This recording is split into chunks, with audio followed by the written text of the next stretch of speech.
어, 여러분, 우리가 어떤 것을 이해할 때에 우리는 습관적으로 어떻게 이해하냐면 맥락을 만듭니다. 남자를 이해하기 위해서 남자, 여자, 또 경상도, 전라도, 흰색, 검정색 이렇게 맥락을 지워서 나의 위치를 잡거든요. 그렇게 나를 이해합니다. 나와 다른 맥락, 나의 무리, 나의 바운더리를 짓지요. 근데 내가 맥락을 지으면 내가 가진 맥락은 반드시 다른 맥락과는 배타적인 성향을 가질 수밖에 없는 것입니다. 그래서 맥락적 사고가 나의 포지션을 이해하고 다른 사람들과 다른 점을 이해하기엔 좋지만 이것이 자칫 잘못하면 배타적이고 공격적이고 적대적인 어떤 구도로 바뀔 수가 있거든요.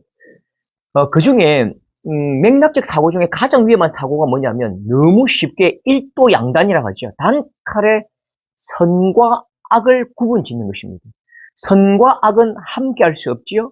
선은 악을 이겨야 하고 악은 선을 이겨야 하는데 항상 우리는 사람과의 관계나 여러 가지 많은 사건들을 보면서 선과 악을 먼저 결정해 버립니다. 선과 악을 결정하는 순간 사실 나의 포지션은 명확할지라도 그 사실이 아닌 거죠.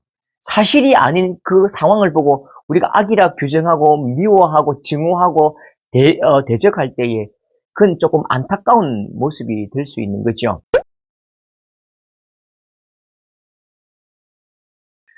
최근에 우리 언론에 계속 다루고 있는 팔레스타인과 이스라엘의 전쟁을 계속 보고 계시죠.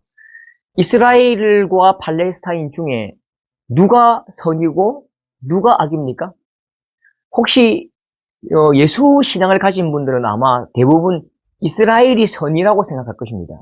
왜냐고 물으면 우리 기독교하고 비슷하잖아. 기독교 국가잖아. 그리고 팔레스타인은 이슬람 국가잖아. 그래서 악이다.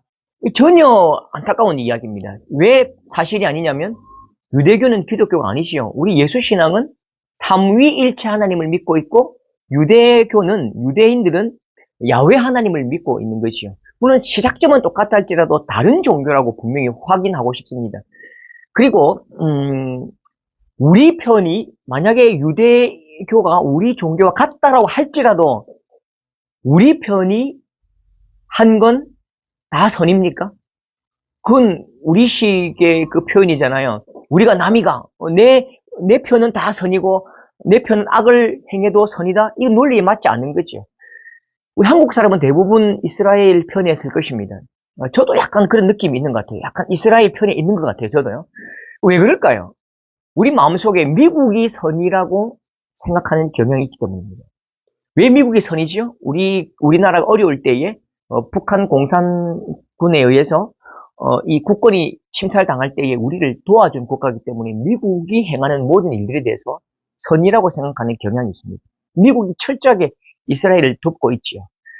그러면 이스라엘이 선이고 과연 팔레스타인이 악일까요? 정말 그럴까요? 이 부분을 우리가 규정하기 위해서는요, 선과 악을 판별하기 전에 그 역사적인 그 분쟁과 투쟁 속의 깊은 역사를 한번 살펴볼 필요가 있는 것입니다.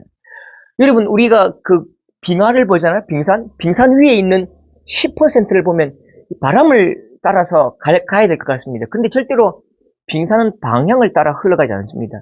왜냐면 90%는 물 밑에 있기 때문에 해류의 흐름을 따라간다고요. 그래서 눈에 보이지 않는 역사적인 깊은 배경과 아픔과 기쁨과 그 사람들이 살아온 시대적 어려움들, 시대적 기쁨들, 시대적 고통들을 우리가 살펴보지 않으면 선악을 판단할 수가 없고요. 판단한다 할지라도 그건 진실이 아닐 경향이 높습니다.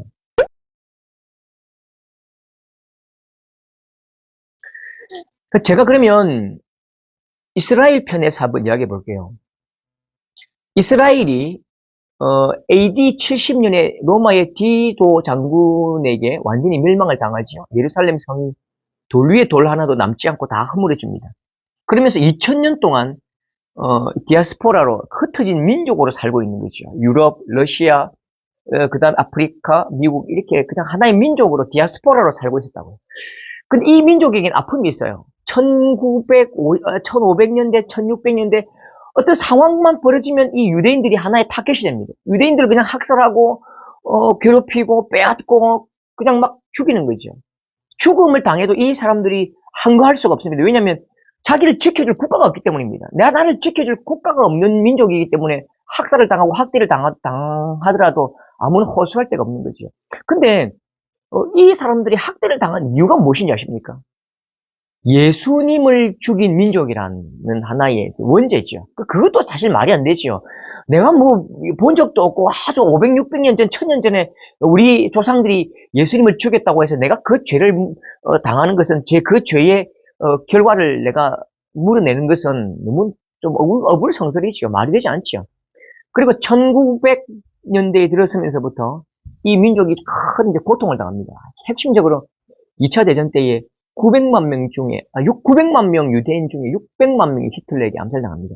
이때 이제 계속 지속되어 온 시온주의, 이스라엘 민족 국가를 세우지 않으면 우리 민족은 끝없이 탄압당하고 억울하게 뺏기고 짓밟힌다는 이런 시오니즘이 확산되고 큰 운동으로 일어났다고요. 그러면서 1948년도에 유엔의 도움을 얻고 미국의 도움을 얻고 그래서 1948년도에 국가를 선언하죠. 벤구리온이라는 민족 지도자가 나타나서 그 국가를 선포하는데, 그리고 그 사람들도 어쩔 수 없는 선택이었던 것 같아요. 그리고 그 국가를 세운 이후에도 1차, 2차, 3차, 4차 온 유대 온 지역의 팔레스타인 그 주변을 둘러싼 이슬람 국가와 싸우죠. 죽을 고생을 하고 싸웁니다. 죽을 고생을 하면서 지키는 땅이죠. 그들에게는 어쩔 수 없는 선택이었던 것 같아요. 그러면 반대로 팔레스타인은 어떻습니까? 그들의 입장으로 볼 때는 우리가 여기 2000년 동안 살고 있었는데 조상 대대로 살고 있었던 이 땅에 이스라엘이라는 유대인이 우리를 밀어내는 거잖아요. 그리고 서한지구와 가자지구로 우리를 밀어붙이고 거기서 가두는 큰 대형 감옥을 만들어서 그렇게 집단 생활을 하게 하는, 이것도 큰 아픔이잖아요. 악인 거죠. 2000년 전에 당신들 나라였다고 그 땅을 다시 내 나라, 이건 말이 되지 않죠. 그러면 이런 구도를 만든 게 누굴까요? 1914년도에 1차 대전이 일어나거든요. 1차 대전은 명분이 없습니다. 1차 대전과 2차 대전 모든 전쟁은 사실 어떤 거룩한 목적에 의해서 일어난 전쟁이 아닙니다. 핵심은 제국주의입니다. 자국의 이익을 위해서 일으키는 전쟁이죠. 중동과 그 근동을 다스리는 오스만 투르크와 영국이 크게 싸움을 벌입니다.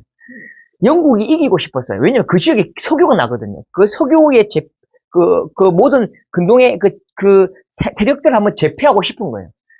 그래서 이 아랍 민족 국가의 수장에게 그렇게 이제 약속을 합니다. 우리를 도와달라. 오스만 투르크와 한번 싸워달라. 그러면 우리가 당신이 팔레스타인 국가를 세우는데 큰 도움을 주겠다. 결정해 주겠다. 그리고 이 이스라엘 그 민족에게는요, 또 그렇게 로스차일드 가문에게는 돈이 필요했다고요. 그래서 내가 돈을 좀 달라. 이 전쟁을 이길 수 있도록 돈을 달라. 여기에 유대민족 국가, 이스라엘 국가를 세우게 해주겠다. 그렇게 약속을 합니다. 이중계약이죠. 결국 영국이 이겼습니다. 영국이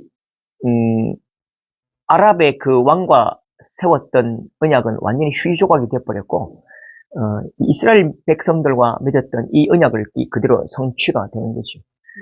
그러면 영국은 왜 이랬을까요? 영국도 제국주의를 선택할 수밖에 없는 이유가 있습니다. 왜 사람들이 자기 나라 안에서 먹고 마시고 그렇게 행복하게 살지 못하고 계속 다른 나라를 침략하냐면 우리가 나라에서 가지고 있는 이 생산물을 소비해야 될 소비 시장이 필요하고 원재료를 싼 값으로 가져와야 우리나라에 우리 산업이 돌아가기 때문입니다. 산업혁명 이후로 오늘 이 시대까지 세계적인 가장 심각한 문제가 무엇입니까? 세계의 가장 심각한 문제는 과잉 생산입니다. 사람이 내가 필요한 물건들을 생산할 때는 과잉 생산될 여지가 없습니다. 그런데 기계는 24시간 계속 돌릴 수 있거든요.